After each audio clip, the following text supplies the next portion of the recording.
Yo, what's up, folks? This is Jay Kevin Powell, and I'm just dropping another thought that I have on you. And I know some of this probably comes from me listening to sports radio, but I know it also comes from me listening to political radio. And don't worry, we're not going to go down the road too much of controversy here, because what I'm thinking about is this wonderful land that we live in that is polarized and doesn't allow for the concept of gray. It doesn't allow as much for the idea and the concept of nuance. Let's think about the arguments we are hearing people have with one another. And whether we're talking about personal, whether we're talking about as we see it on a local level, or whether we're talking about as we see it on a larger national level. I want you to consider something, right? If somebody sat with me and they just gave me an hour. And usually when I'm having like a business networking meeting or something, we go to a coffee shop, we sit down for an hour, and it's almost like you spend 30 minutes talking about you, and then you spend 30 minutes talking about them because you're trying to give each other this equal time, but you really only have a half an hour, and you're trying to in this half an hour encapsulate that's it, or capture everything you need to say from a professional and personal sense. You're combining a lot of crap in 30 minutes. Now, let's say we even did this differently. Let's say we went to this business meeting, and at this business meeting we were in, we decided that what we wanted to do was to learn each other personally. And when we wanted to learn each other personally, I said, hey, I'm giving you an hour, you give me an hour, right?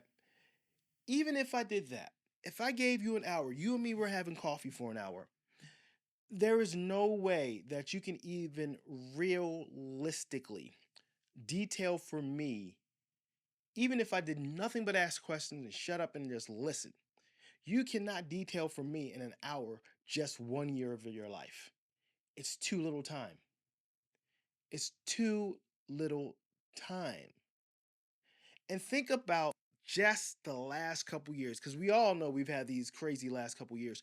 If you think about just the last couple years, and all the things that have happened in each of our lives in the world that have affected the way we make decisions, affected the way we have emotions, affected the way we manage our money, affected the way we make our political choices, affected the way we make our religious choices. I can keep on going down the list in just the last couple years. And let me give you an hour. You can't even dig into it whatsoever. You can't do anything with that. Like you can't it's not enough time. It's just not enough time. Now let's think about that's an hour. Usually when we're talking to people and we're having disagreements, we're talking about minutes.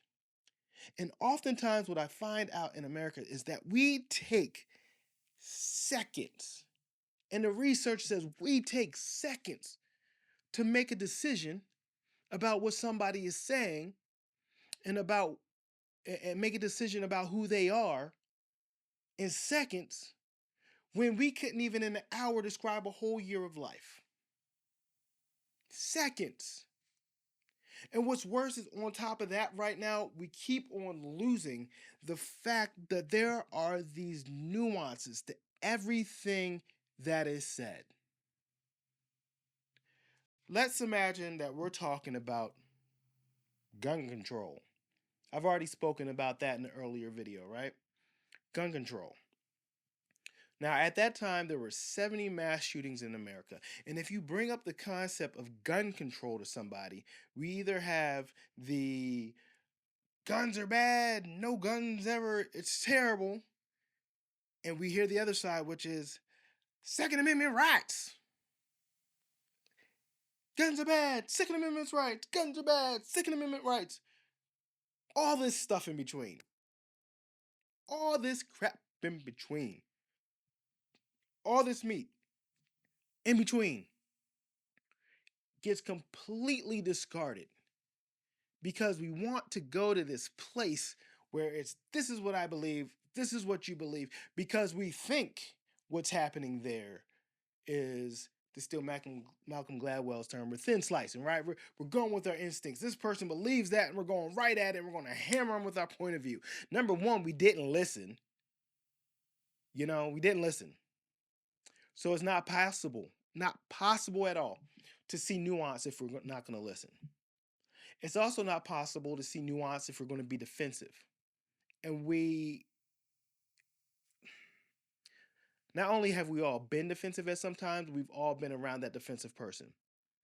Like you say something to the fact of, I believe in gun control laws. And the first thing the person says, well, I own a gun, or guns don't kill people, people kill people.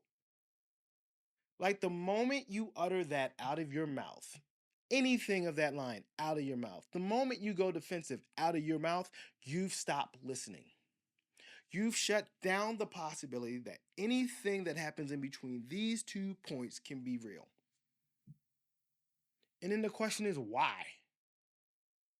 Is it that hard to believe out of all the things that are happening in this world and all the people that are in this world and all the issues we are managing that are in this world and all the experiences and all the things we've done and all the things we've had to work through and all the things we have to manage and all the history in this country that there possibly could be something that happens in here?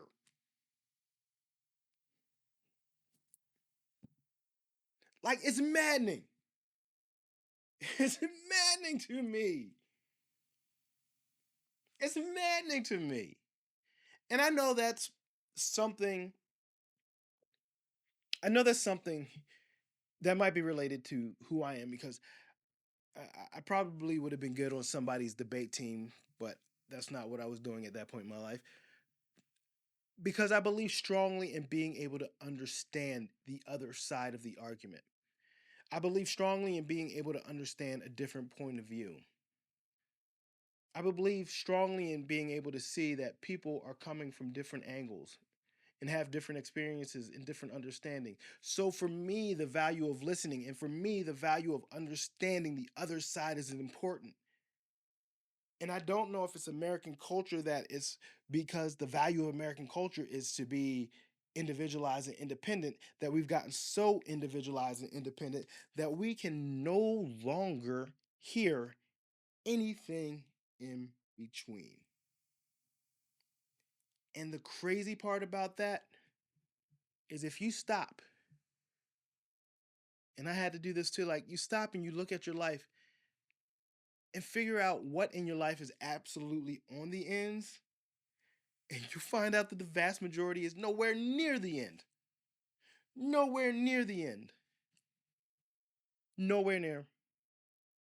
Yeah, you could be anti abortion, but if you sat down and really talked to some people and had conversations and really thought about it, you're probably not completely anti abortion. There's some things and some situations that you probably could actually empathize with. Unless you're Herschel Walker, then you just say whatever you're told to say. Sorry, that was an aside. Opinion. But look here. Here here's what I've had to do. Here's what I think is good for you to do. Here's what I like everybody to do. First, go down the list. If you said, what is something that just pisses me off immediately? And we all have it. We all have something that would just go on a soapbox for. Somebody brings it up and it's like, and you're talking for 30 minutes. Whatever that is, go find 3 people who disagree with you. And even though an hour is not enough time, ask them if they'll give you an hour. And then for that hour, actually go sit down, buy them coffee, buy them a drink, go out with them for lunch one day at work. And what's crazy is if you actually do this, you find out that you'll meet some people that you hadn't thought of, and you'll learn more about people than you really ever have if you're not a person who doesn't listen well, right? So you go out, you sit down, you talk to them for an hour, not talk to them, you listen to them for an hour, and just ask them what their opinion is on something. And when you ask them what their opinion is, go ahead and follow up with why. Like, find the reason why. Because the reason why is what's creating this gray space. It's what's creating this gray matter and this nuance and all these little areas. But I bet you if you do that,